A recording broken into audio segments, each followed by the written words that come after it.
Let me ask you a question. What if the deal was not the problem? What if the money isn't the problem? What if you've just been looking in the wrong place for deals? Because right now, most real estate investors are stuck. Sellers want retail, banks want massive down payments, and every quote unquote no money down strategy you see online is overcrowded and overhyped. My guest today figured out a different path. Over 4 years of trying and failing at the usual real estate investing strategies, Matthew Porcaro discovered a little known government backed renovation loan that completely changed the game. He used it to do a live in flip. That's right, a live in flip with just $9,500 out of his pocket, turned that into $130,000 in equity and locked in a $2,000 a month in positive cash flow and did all that in under 8 months. No private equity fund, no conventional mortgages, just smart leverage and the right structure.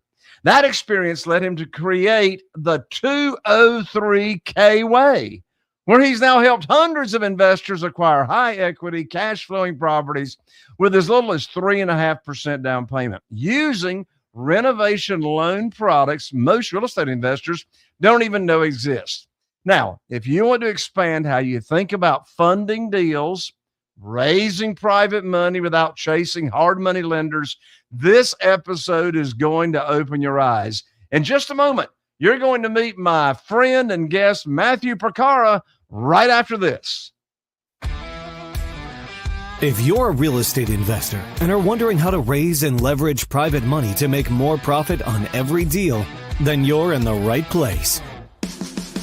On Raising Private Money, we'll speak with new and seasoned investors to dissect their deals and extract the best tips and strategies to help you get the money, because the money comes first. Now here's your host, Jay Connor. Matthew, welcome to the show, my friend. Jay, thanks so much, man. I feel like a WWE guy running out of the backstage with the way you introduced me, man. Thank you for that. It was like a Bruce Buffer type intro. I'm a big fan. Thanks for having me. It's an honor, man. Well, it's an honor to have you on the show. We've got many dear, good mutual friends. Tom Kroll with Coaching Inc., Darren Bentley, Family Mastermind. I mean, you hang around some pretty go-giving, very, very smart people. Now, you have funded your deals in all kinds of ways. Mm-hmm. You've raised over $500,000 in private money. You've also used hard money in the past. And on this show and episode, we're really going to dive deep on how you've used the 203 strategy. So how about this? Let's start, since the name of this show is Raising Private Money. Mm-hmm. Let's start with the private money. Sure. So first of all, you can use private money. And by the way, folks, when we're talking private money, you all know by now, we're not talking hard money. I'm not poo-pooing hard money. Some of my best friends are hard money lending brokers. But private money is my expertise, and Matthew's raised it as well. There's 20 reasons why I love private money. Puts you in control. You're offering an opportunity instead of chasing and selling and persuading and all that type of thing. But you've raised over $500,000, Matthew, in private money. How did you go about raising that money, and what type of deals did you raise it for? Yeah, so great question. The way I raised it was very simply by earning some respect first, which I feel like I didn't have in my crazy New York market. And then going on and realizing actually that I needed less experience than I thought. Like many of us do. I had imposter syndrome when I first got into real estate investing. I had done only one deal, my 203K deal, which obviously we'll talk more about. But I did only one deal. And I used that money from my first deal, and I leveraged it into the next one. And then I was trying to scale up. And I remember speaking to a mentor of mine and him telling me, I was just telling him, and he's like, all right, so what are your plans for the next one? And I told him, well, I'm going to wait until this flip is done, and then I'm going to take that and go, try to leverage it into something bigger. And he's like, why are you using your own money? I'm like, I don't know. No one ever told me I couldn't. For someone that I didn't come from money, my parents never said the word investing in our house. Super blue collar. We struggled with money really growing up.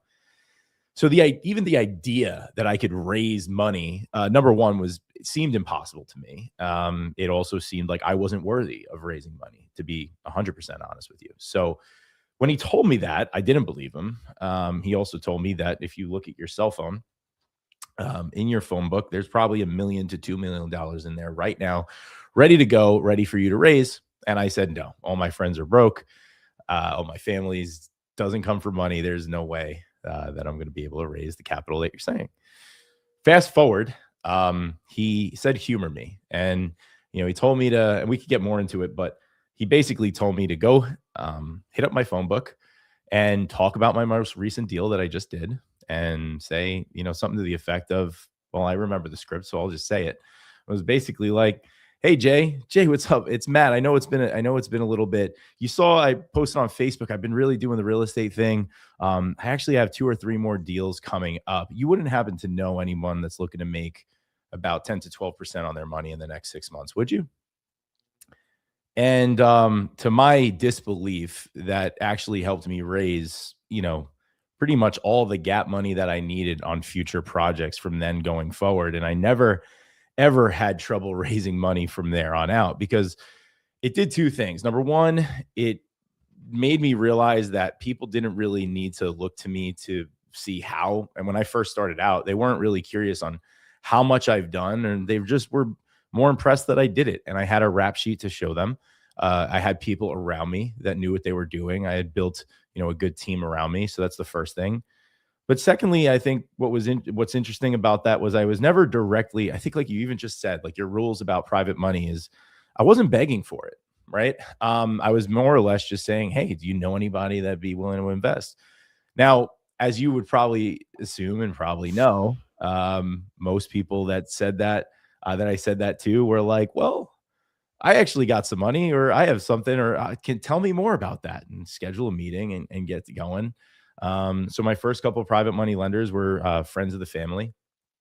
And I'll be honest too, it was usually the people I didn't expect.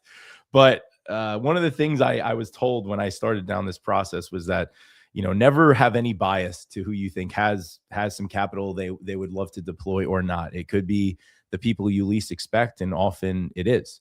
So I used that when I got into this. I'm in New York, so where I'm at, properties are very expensive, and raising even private money to kind of get the $500,000-$600,000 that I need was still a lot. So the way I did it and the way I used it and continue to use it is for basically the gap between other financing options like I have, like hard money, DSCR funding, whatever it is, to kind of come up with that down payment or that extra capital that I would need if I need it, right? So it's always been there as an option where I can get it. And as you said, get it very quickly at this point. And what I realized with it is once you do one, it keeps coming back and you do it successfully.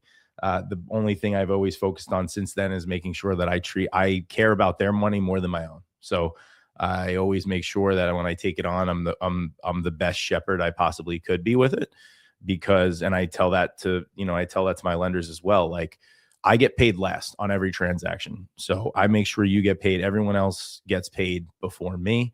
If there's nothing left over for me, so be it. That's on me. But that's how I've been able to do it and continue to be able to go out and raise every time I had to. Your story is so similar to my story as to when I started raising private money. My first 6 years, and I focus on single family houses. My first 6 years here in Eastern North Carolina, all I knew was traditional financing and funding. The local bank, local line of credit, mortgages. That's all I knew until I woke up one day and I was cut off from the banks with no notice to me in January of 2009. So I knew I had to find a better and quicker way to fund my deals.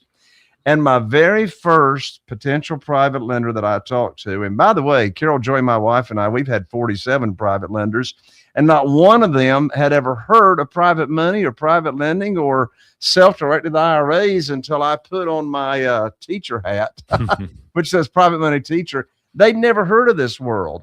So as a result, I was viewed as the expert and the authority on offering this type of opportunity that they never heard of. But my story is so similar to yours because my very first potential private lender I talked to, his name was Wayne, and I wasn't going to ask him for money. I went to ask him for help. And I said, Wayne, I need your help. I said, I'm now paying insane high rates of returns to my investors and my private lenders and my deals. And when you run across somebody that's complaining about the volatility of the stock market and making no money in the local bank, would you refer them to me? And of course, you know what Wayne said. The same thing most of your people said. They said, well, what you got going on there? What kind of rate are you paying? And then, there comes the conversation. And by, with that approach, I was able to raise over $2 million my first 90 days by just simply asking people for help and to spread the word.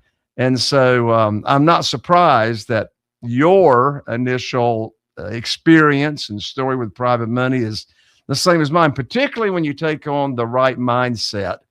I want to talk about mindset here in just a moment. But since we're talking about private money, I want to let our entire audience know just coming up right around the corner in a few weeks is the Private Money Conference, the Private Money Conference.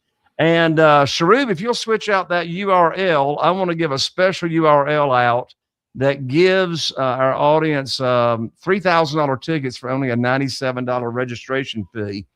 And that URL is www.jayconner, and I'm an ER, not an OR, JAYConner.com/event.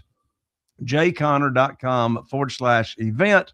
And be sure and check out the in-person Private Money Conference to learn what that is all about.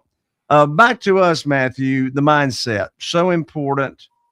From my own experience on attracting and raising private money. You mentioned you grew up in a home that didn't talk about money, maybe didn't have a good relationship with money, never talked about investing, blue collar, all that. Sounds like a very, very respectable American home life to grow up in. Hardworking, sounds like, middle income family, etc. Did you have to go through a mind shift in your mindset and the way you thought about money and that type of thing as you started investing in real estate and attracting private money lenders? Jay, can I tell you the truth? I hope so. I still am going through that, right? And the reason I say that is because one of the biggest things we talk about mindset, right? What we don't realize is, and what I've realized over time is, to no fault of my parents, right? We talk about, I didn't come from money, but many people don't. And I love my parents to death. I mean, thank God they gave me what I needed. And like you said, they just didn't have the understanding. It's not, no one ever taught them. And they, my dad was a hardworking guy. He had his own construction business. My mom was a stay-at-home mom, right? So they did the best they can with what they had.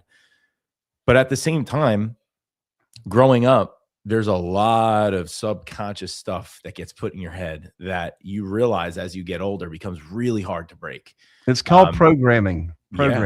Yeah. And I think, and I think the reason I share this, because you talk about mindset, and the shift for me, it was never a pivotal moment. I mean, there's a couple points, and I'll make one or two, but I think for everybody, it's like, depending on where you come from, it's always an evolving process, right? It's your relationship with money and investing and real estate has to evolve with time. And you can't expect it that, not so much that it doesn't happen for some people, but for me, it was never like a light bulb switch. It was a culmination of observations I made throughout my life. And I think, the first big one is when I was young, seeing that it seemed like money-related conversations were generally the cause of stress and anxiety in my house growing up, right? So as a young 6, 7-year-old kid, like you said, that programming gets in my subconscious brain that probably doesn't even understand money yet, is just being labeled with, hey, money causes stress, or if there's a lot of it, it causes happiness. And it just made that wire, right? So you take that and you run with that over time, and you get told constantly by your parents, hey, Matt, you're going to go to school, get a good job, get good grades, go work for a big company, go climb the corporate ladder, and, do that thing.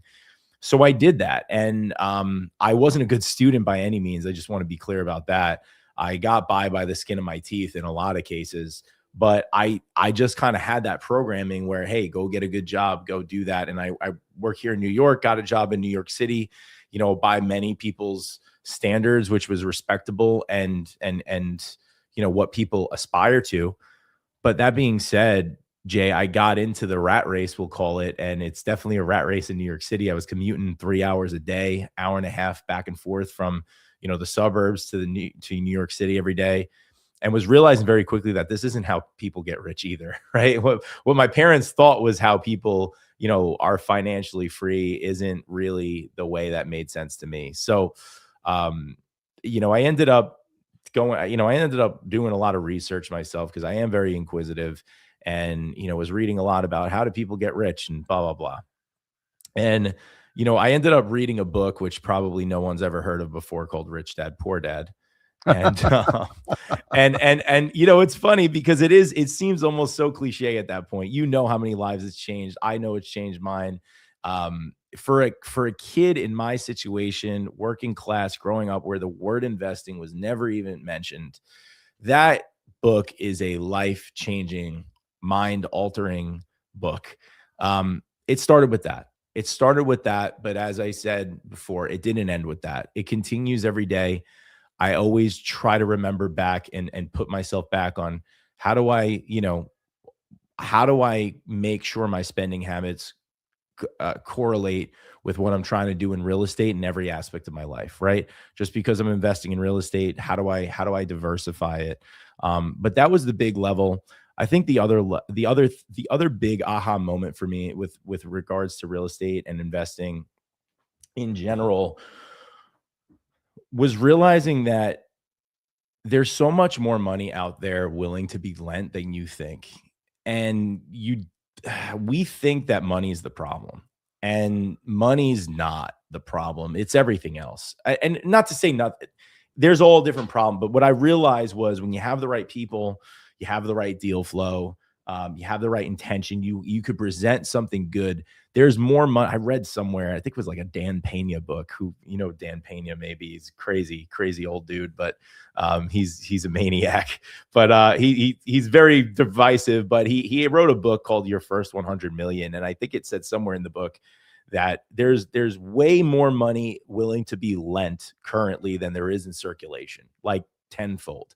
And I thought that was a crazy stat to think of. Like, there's plenty of funding out there. You just need to bring people the right stuff. And when you have the right stuff, the financing actually becomes the easy part, or the part with the least amount of resistance. Is how do you find the right team, have the right systems to deploy it, have the right people around you, and bring the right investments and opportunities to the people that are looking to invest in it. I've been saying the same thing for years in different words, and that is there's more money available than there are deals. Oh, absolutely. Yeah, that's an easier way to say it probably than Dan Payne. And the reason I know that is that I've got more private money, what I call sitting on the shelf, meaning it's been pledged to me. They want me to put it to work. But it's there's more money than there are deals. Now, I'll tell you, when I had my mindset shift, hadn't been raising private money too long, but Carol Joy, my wife, and I, we received a handwritten note in the mail that thanked us for being a part of changing their retirement years. This was a couple that was, living off of retirement, they had some money in the stock market, but they're very conservative. And when we started paying them 8%, not 10%, not 12%, but 8%, It changed their retirement years in a way to when they said in that letter, we have been able to travel back and forth to Florida I'm in North Carolina, back and forth to Florida to visit our grandchildren as often as we want to without worrying about money. That's when I had the light bulb go off in my head to where what I'm offering in this opportunity is just as important, if not more important, to them than it is for the funding of my deals. And so it's all about creating these win-win-win scenarios. My dad just turned 92 years old, Wallace God Calmer. bless. Amazing. He's developing a 350 new home build development right now at 92 years old. Oh, I love one it. One of these days I'm going to say, Dad, can't we leave the office and just go home? But anyway, he's wide open. And Dad told me many times decades ago, he said, Jay, if everybody cannot win and everybody doesn't have some meat left on the bone, don't do the deal. Yeah. Couldn't agree more. It's not a zero-sum game. Everyone could win. Absolutely. And there's plenty, and with the abundance mindset, there's plenty to go around for everybody. So in the short time that we've been visiting, Matthew, I sense something. Tell me if I sense something correctly.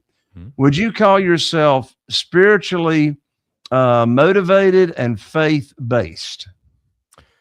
It's funny you say that. I was brought up in a Catholic, very religious household.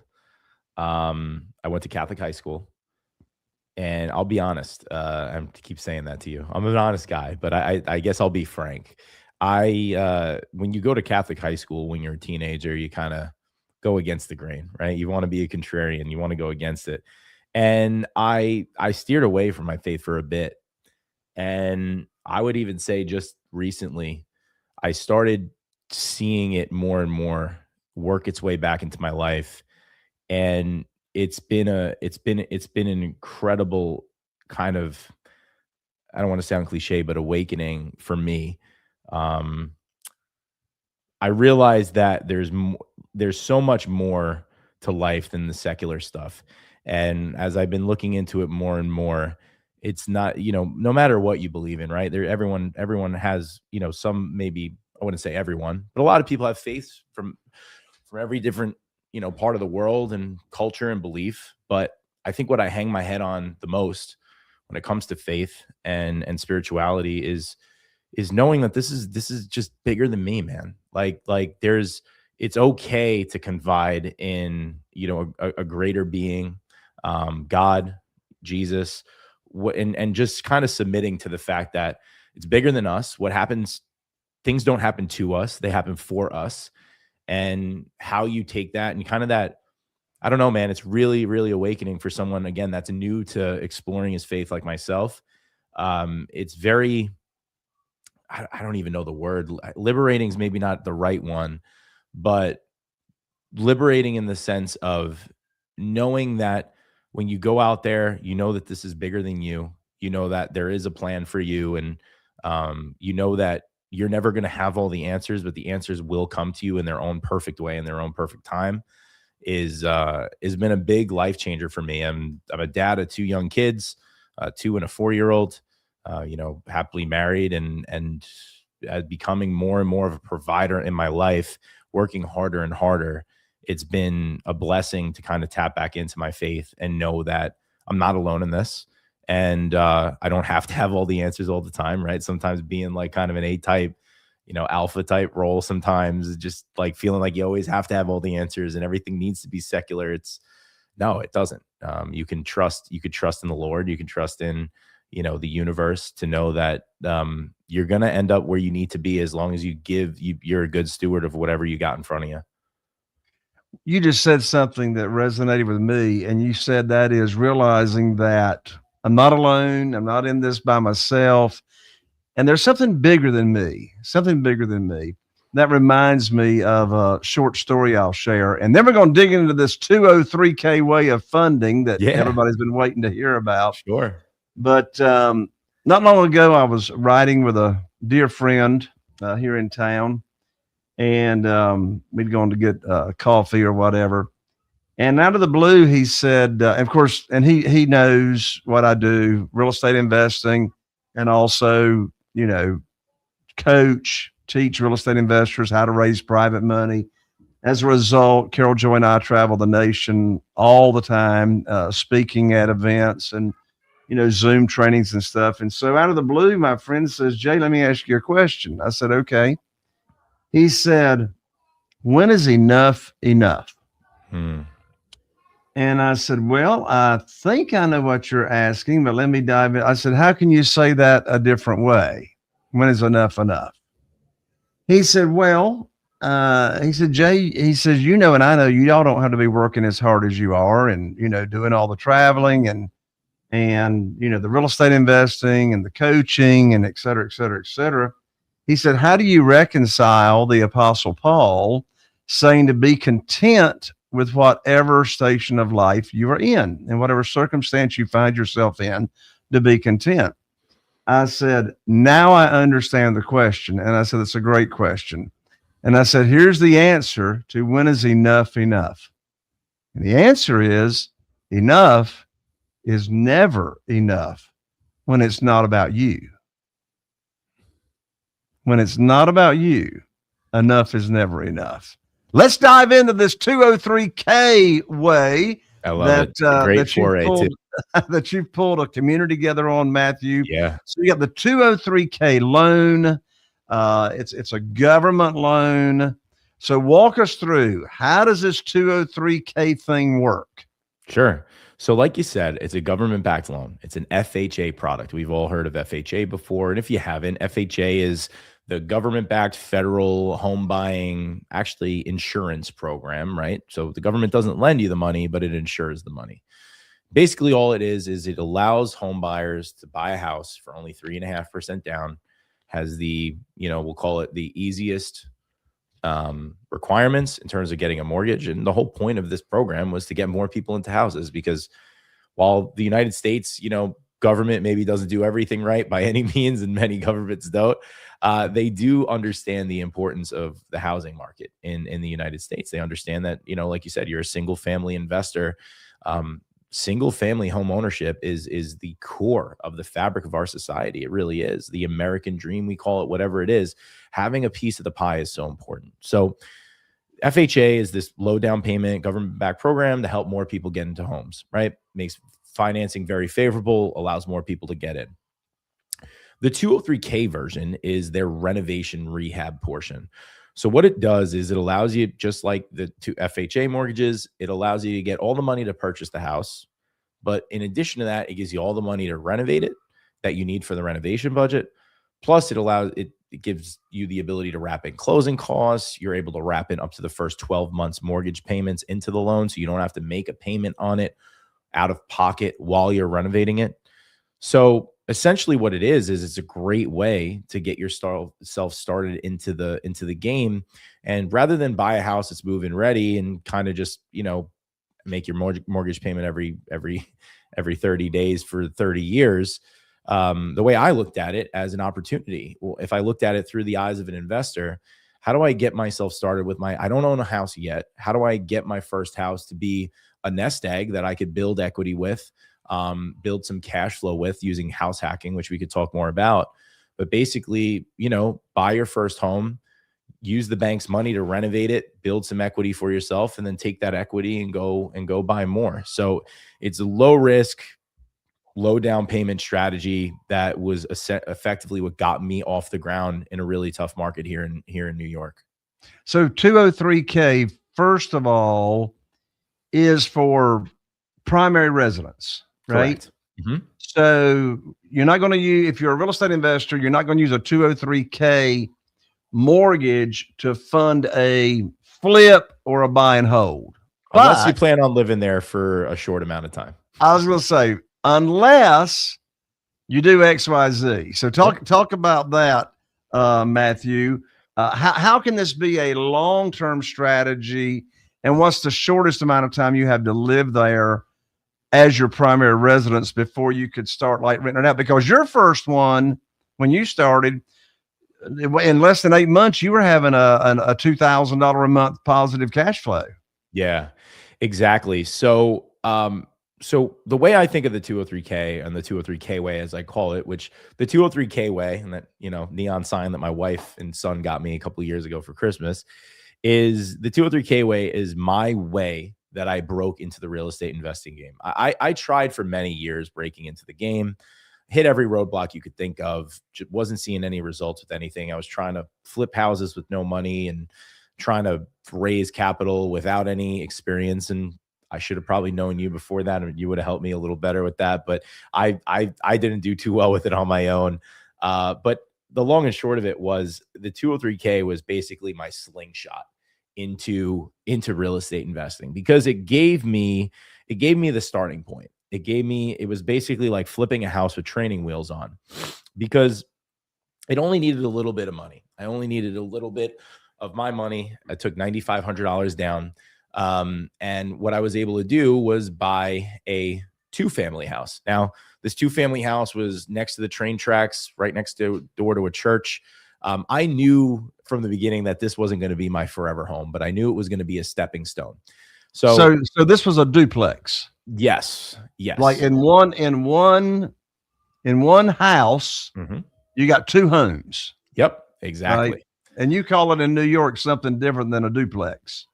No, we call it a duplex or 2-family. Okay. Yeah.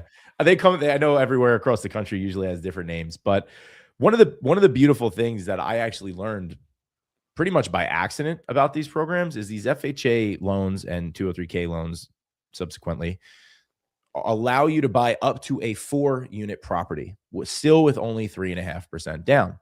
So even living in New York, having a decent job, still could not afford a house in New York on my own salary. I was making maybe $70,000 a year at that time. And I got pre-approved for $250,000 or $260,000, which is laughable in New York. You can't even buy land really for that. Or an outhouse. But yeah, exactly. So on its own, I was really struggling. I was placing a lot of offers on things, but real estate agents were laughing at me, saying, "Good luck, kid, not here." And so I was really struggling with that. And when I was looking for more, I actually found out from my loan originator at the time. He sent me one of these properties. He sent me this 2-family, and it was run down. They were selling drugs out of the front window. They kind of condemned it a little bit. It was pretty beat up. And he sent it to me, and I'm like, "Hey man, I can't buy that. That was over my budget. It was like $280,000. He said, "No, what's cool about this loan is it's a 2-family property. Now, what that means is you're going to have a tenant in there, right? That tenant's going to be paying you every month." Now, the good news with New York is, as much as it's competitive and really high priced, the rents are very high too. So because of that other unit in the house was a 3-bedroom unit, and I was able to rent that out for $2,500 a month. So the lender is able to take that future $2,500 a month and forecast it to your approval. So what that did for me was that raised my approval about $100,000. Now, all of a sudden, not only did I have enough money in my approval to buy the house, but I also had all the money I needed to renovate it. So I bought the house for $270,000.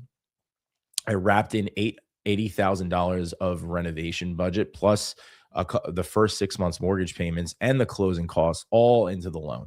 So after my down payment, I put $9,500 down. I was all in for like $356,000, we'll call it, on the loan amount, and used the bank's money to completely renovate and upgrade the house.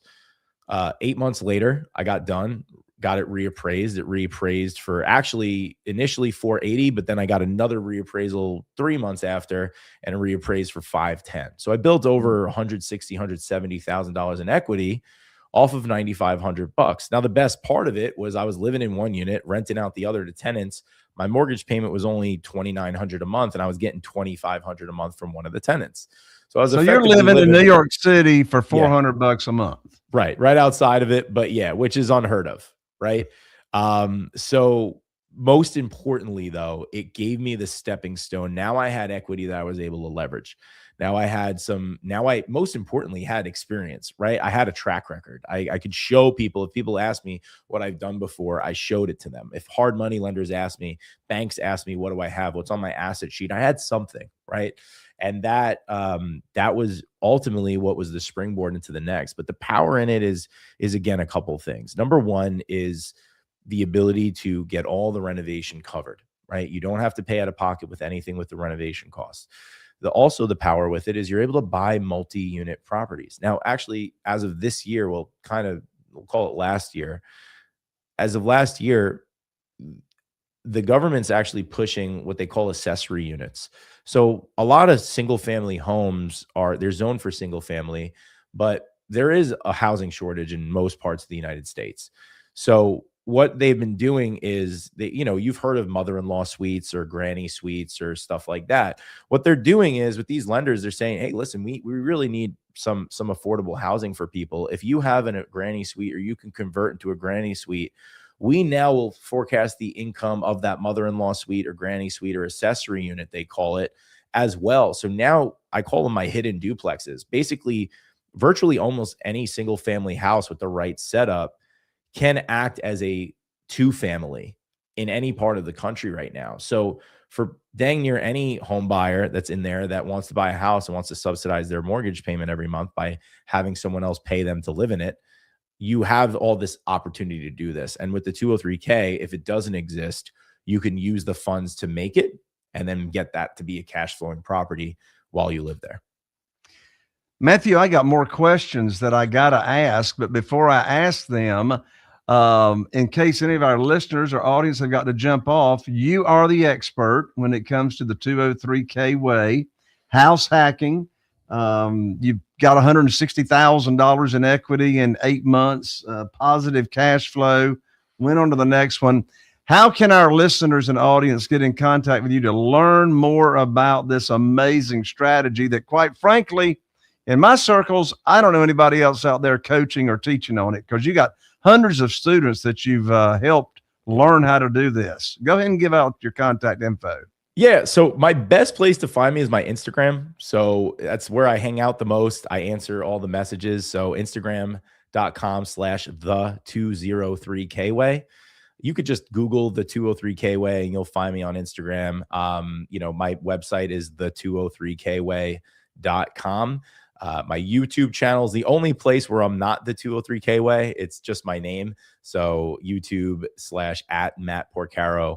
But, you could find me anywhere. And as you said, not many people talk about this. And there's a lot of reasons why, which we could get into in another one. But I just realized when I did this and did it successfully, I just could not believe that agents and lenders don't talk about it. I had gone from a kid that was struggling so much, couldn't find a way in, to getting through this, looking at the 150,000 in equity I built, having a place to live that I was basically paid for. I mean, I now rent it out I still have that property. It's a cash cow for me. I have $400,000 of equity in that thing now, but just think about, with so little out of pocket, with no experience, what I was able to do. I just couldn't believe that more people don't talk about it. And you talk about when enough is enough. And it's when everyone else around me, it's enough for them. And it's kind of like, from that day forward, I'll never forget. I got the final approval from the inspector. I was smelling the new paint on the walls and smelling the new hardwood floors. And I'm just looking around and I'm like, man, why do more people not know about this? And I truly felt a calling in that moment. I'm like, if lenders and agents aren't going to talk about it, I'm just going to start talking to my phone online, start posting videos about it. And I did. And sure enough, people heard the call, and it's been amazing. And I've been really blessed to help so many people over the years since I've been doing it. That's awesome. So again, contact information for Matthew is his Instagram.com/the 203K way, the 203K way. You can Google him at the 203K way. You'll find him. His website is the203kway.com.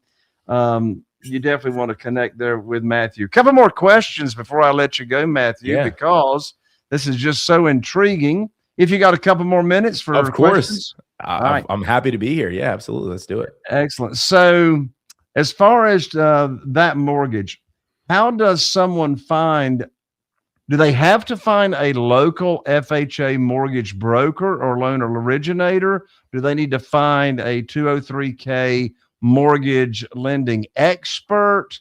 What is your advice that you give to people that want to go find somebody that's licensed in their area to do this mortgage? Sure. So it's a big one. What you said, and you know what you're doing, right? So that is one of the biggest swinging hinges on this process, right? The reality is most lenders maybe can do them, but most lenders should not do them. Okay, it's like anything else in life. If you specialize in it, it's going to be a lot easier, a lot simpler, right? If I need heart surgery, right? God forbid, if I need heart surgery, I don't go to my primary care doctor physician for the heart surgery, right? I go to a specialist, right? And the reason I go to the specialist is because a heart surgeon, now the doctor might be qualified to do some surgery and they can do it. They're a generalist. But if I want someone that's going to work on me, I want the person that's going to always work on me, right? Another good example I say is, I have a Porsche, and if I want to bring my Porsche, I could bring it to a regular mechanic, a regular gas station. If I need an oil change, could a regular mechanic do the oil change on my car? Probably. But would I rather the mechanic that only works on Porsches to work on my Porsche, right? So the same rules apply for this. How do you find these lenders? At the end of the day, they do exist out there. There's lenders out there that specialize in renovation financing. The biggest red flag is usually if they say, oh, we can do that, or we've done it before, right? I've tiled a bathroom before. Jay, you wouldn't want me to tile your bathroom. Okay. I promise you don't want me to tile your bathroom. Right. Exactly. Can I do it? Sure. Do you want me to do it? Absolutely not. Right. So the idea here is there's a lot of different lenders out there. Now, obviously, I've been lucky enough over the years to build a network of those. If anyone listening, you could go to the 203kway.com/lender, and that'll put you in contact with my lending team and my lending partners that specialize in this type of financing. But even if, let's just say you're local, it doesn't have to be local in your market. Like my lending team covers all 50 states. Lending, especially mortgage lending at this point, for residential mortgages. So Matthew, you've got lending partners. Yes, we absolutely. Well, they don't need to look anywhere else. No, they don't. But I always like to keep them honest. And even if one of my partners come out there and do talk with them, the biggest thing I always say is no matter who you're talking to, you should feel like this is not something that they do, like that they can do. It's something that they do, if that makes sense, right? It's something that absolutely they specialize in it. You don't want to leave this up to someone that's never done it before, because if you do, it will go a little haywire. Yeah, for sure. Well, it's like, should a real estate investor that has never borrowed private money go out there and do it by themselves? No. No, right? No. Yep. So, same with you. If someone's interested in this 203K way mortgage financing, primary residence, house hack it for a few months, get a bunch of equity, move on. Then for goodness sakes, get in contact with Matthew. He's already got the lending contacts. Yeah, absolutely. One more question, because it's just an intriguing topic. Yeah. And that is, you've got your 3.5% down payment. Mm-hmm. That's required there. My question is, when it comes to the renovation part, I assume that an appraiser would have to give the lender an after repaired value appraisal. I'll repeat that. An after repaired value appraisal, not a as is appraisal, in order for the lender to know what's the maximum that they can lend out on this project. Jay, you nailed it. Now, the sad part is most loan officers don't even know that, but you know it. So it just goes to show you what you could run into sometimes. Yes, you're absolutely right. And this is, you ready to have your mind blown? This is kind of, for a real estate investor, it's going to blow your mind. Okay. Blow my mind. Yeah. You're absolutely right. They go after the after renovated value. So when the appraiser goes up, so the process goes like this, right? You find a property, you get it under contract. Okay. someone comes out called a 203K consultant. It sounds scarier and bigger than it is. What it is they're a home inspector. So just like when you buy a house and you buy a home and the first thing that happens is an inspection, right? A regular arm's length transaction, right? The first thing that happens is an inspection. In this, it's a 203 HUD consultant inspection. Pretty much all 203K consultants are home inspectors. They just also have this other feather in their hat, which is 203K consultant, where what they do is they look at everything that needs to be done and repaired in the house. They write up a scope of work of what needs to be repaired. And then they also talk to you, the borrower, and they say, hey, Jay, what do you want to do to the house? Here's what needs to be fixed. Roof needs to be fixed. You got to replace the windows. You got to update the electrical. What do you want to do? You're like, hey, you know what, Matt? I want to upgrade the kitchen. I want to redo the kitchen, add new cabinets, new countertops. I want to add a bedroom in the back part of the house and, change the siding. The consultant writes up a whole scope of work for you. Right. So that's the beauty of it is contractors hate writing scopes of work. People don't know how to write a scope of work, but this consultant, this inspector is writing that up for you. So that's very clear for you to have. Now that what they use, now that you have that scope of work and you bid that out to a contractor agrees on that scope of work. The contractor could be any licensed and insured contractor. There's no such thing as a certified contractor. It's a myth that gets perpetuated. Licensed, insured, and experience, right? Not just someone that just flies by the seat of their pants, right? The contractor, you come to an agreement, contractor gets the final say on the number. That number goes to the bank. The bank then sends out the appraiser. So the appraiser goes out with that scope of work and they see, okay, here's the house in its current condition, but what's actually going to happen? So I'm not going to appraise it based on that. I'm going to look at what you're going to do. Okay, you're going to have everything brand new. You're adding, 200 square foot off the back. And then they're going to do, as you said, what's called a subject to appraisal. They're looking on the ARV. Now, here's the part that's going to blow your mind. 203K will lend you 110% of ARV.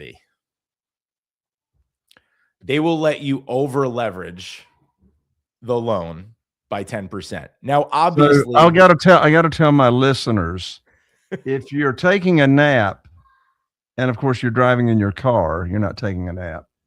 But if you're sitting around or you're on a walk or whatever, you want to wake up to what Matthew just said, 110% of after repaired value. Why do they want to do that? So, great question. The reason they want to do that is simple, right? They're lending to an owner occupant, right? So they know that if you're going to buy a house, you want to make it nice for you and your family, and there's a good chance that you're going to stay in it for a bit, right? They know that there's some staying power. You're probably not going to go through all this work to stay in it, for a short time. Now, if you look at it through the eyes of an investor, like I said, you probably won't want to do that. But on the flip side of that, the point I'm making with it is you have a lot of leverage to build in closing costs, build in mortgage payments. So the other thing too is when they know you're going to buy a house, they have it built in where maybe you're not going to be able to pay for two places to live at once. Now, I was lucky. My parents still liked me and I was able to live in their basement for no cost, basically. And I was able to still wrap in the payment. So I didn't have to pay for a house that I couldn't live in out of pocket. The beauty there with that leverage point is use it to your advantage to keep money in your pocket, not to over leverage the financing. We don't want to do that. We've all learned from that, I think, many times in the last 20 years, 30 years, right? But the reason they do it that way is that. Now, the way that I see it working the best is, again, number one, if you feel real good about this property for long term, right? If it is a multi-unit and it's going to be a cash cow for you and you're going to hold it for long term, well, wrap in your closing costs, wrap in your mortgage payments, wrap in that stuff into the loan, because let the future value of the property keep money in your pocket today, right? I'm a big believer in my dollar's worth more today than it's ever going to be worth, no matter what. It's always going to lose value. So I want to hedge inflation by doing that. The second way is kind of alluding to what I was talking about earlier with the whole accessory unit stuff, right?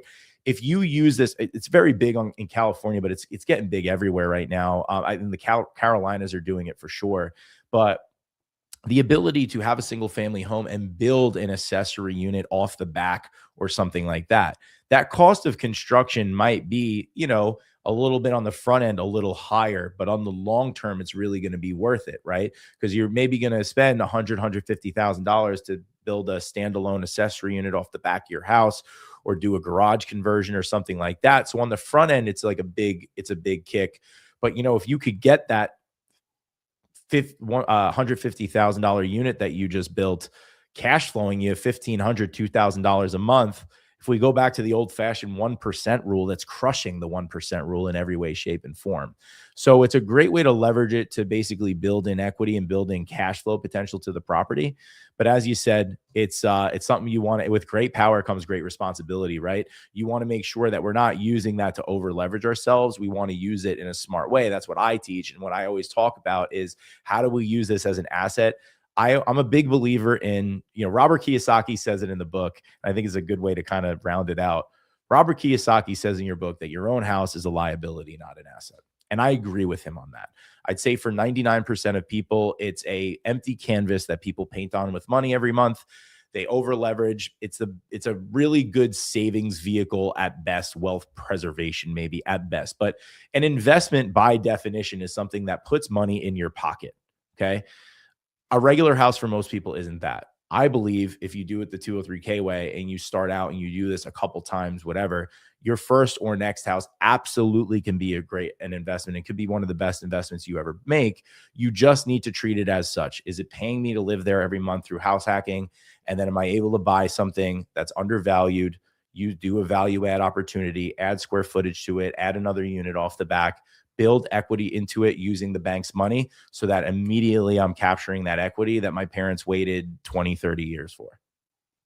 Well, I like getting that $160,000 in equity that you got in the first 8 months of doing that deal. That's just an amazing story. Does 203K way allow you to do the work yourself, or does it have to be done by a licensed general contractor? Great question. Licensed general contractor. And I always like to give the reason why. Reason why is this. They know that even if you are a general contractor, even if you're qualified to do it, remember, this is an income-based mortgage. They're qualifying you based on your income, W-2 earner, 1099 earner, whatever, right? It's income. They're looking at your debt to income ratio. It's not an asset-based lending. So they know that you have a full-time job that's allowing you to pay for this house.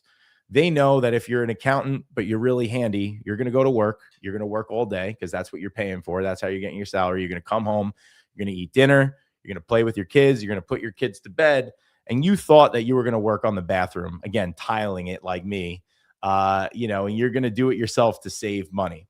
And they know that what's going to happen is it's going to be Tuesday night. You're done with dinner. You put your kids to bed. It's 9 o'clock. And you're like, oh, I can't do it.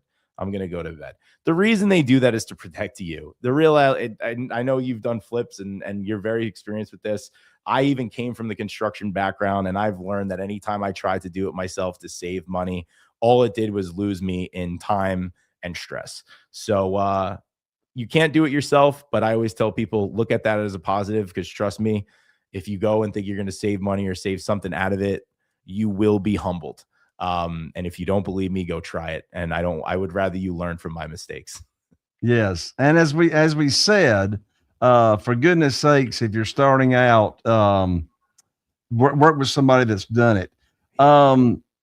Do you know about, typically FHA rates, mortgage rates are less than conventional rates. Do you know about on average how much less a 203K rate would be, say, from a conventional rate? So with my lending team, what we've seen very recently is it's truly about the same. It's about the same as a regular FHA rate. You're talking maybe an eighth or a quarter point more. And usually we do that in order to favor something else. But no, they're pretty much the same so if you see what an FHA rate is, you could expect it to be that or maybe an eighth of a point higher. It's really about the same. Got you. We're going to wrap up, Matthew, here with my last question. And that is, what does your coaching and your teaching services look like for people that really want to learn more? We told them how to get in touch with you, but are there different levels to it? How do they learn all about this? Sure. So like I said, I made it my mission to just put as much information out there as possible on my YouTube, everything like that. I do work with clients personally, though. I do have a coaching program and process. I work with people, and my guarantee when I work with them is I work with them as long as it takes to get that first 203K deal done so they could springboard into the next. they can apply at the 203kway.com/apply. And basically the way it works is, like you said, I put the information out there. They could do it. It's not like I try to hide it. But if you want to do it, like you said, with raising private money, you want to make sure someone's hanging out behind you. I always say, if you're learning how to fly a helicopter, you don't fly a helicopter alone. You usually have a co-pilot that's flown 100,000 hours next to you, not because you can't do it alone, but because there's a lot at stake, and you want to make sure that for sure that there's someone just looking over your shoulder, and make sure you're not doing anything crazy, and really making sure you're doing it in the best way possible. Right. I'm very glad I make that heart surgery analogy. I'm very glad that anyone that would be working on my heart's probably spent thousands and thousands of hours learning under someone else that has done it in many ways before they handed off the reins. So that's the way I do it. I make it accessible to everybody. And, at the end of the day, they just have to be the right fit in the position to do it. I'm very hands-on with it because, as you said, I did this for myself, and I've been able to do it myself, help my cousins do it. My friends do it. And one of the coolest things about in real estate for me has been it's really cool to flip a house and get a 6-figure paycheck on it and buy rental properties, and it's great and it is fulfilling, but there's nothing more fulfilling than helping someone do it, seeing it, how it changes their trajectory. Like you said, from your private money clients that came back to you and said, I'm able to, travel now, see my grandkids all the time. Man, seeing what I've been able to be a small part in and help people with changing their whole financial future, breaking generational curses, being able to be the person that helped them buy their first home when no one in their family's ever bought a home before. It is extremely, extremely gratifying. And that's why I keep doing it. It's just, I think everyone needs to know about this, and I'm going to keep helping people as long as I can to make sure that they could do the same. That is fantastic.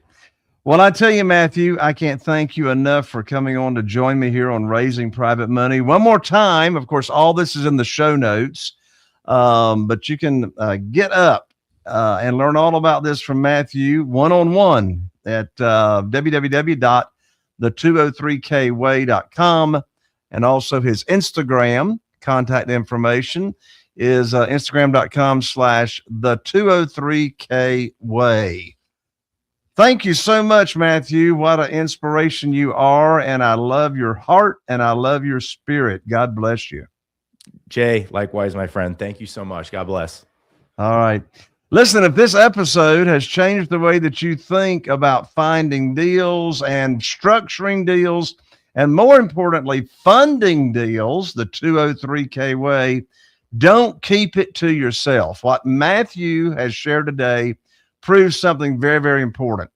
And that is, on this kind of funding, you don't need perfect credit. You don't need deep pockets. You don't need traditional financing to get started the 203K way.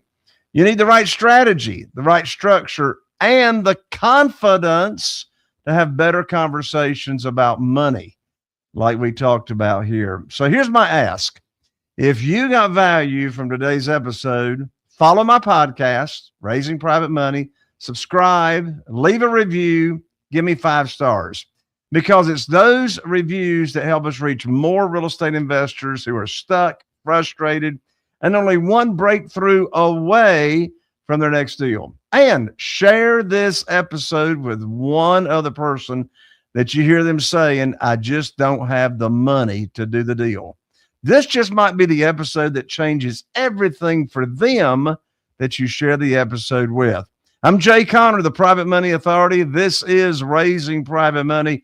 And I'll see you right here on the next episode, where we'll continue to show you how to fund your real estate deals without relying on banks, hard money lenders, or anything traditional. God bless you. I'll see you right here on the next Raising Private Money. Are you feeling inspired by the knowledge you gained in this episode? Then head over to jconner.com/moneyguide. That's jconner.com/moneyguide, and download your free guide that shares 7 reasons why private money will skyrocket your real estate investing business right now. Again, that's jconner.com/moneyguide to get your free guide. We'll see you next time on Raising Private Money with Jay Conner.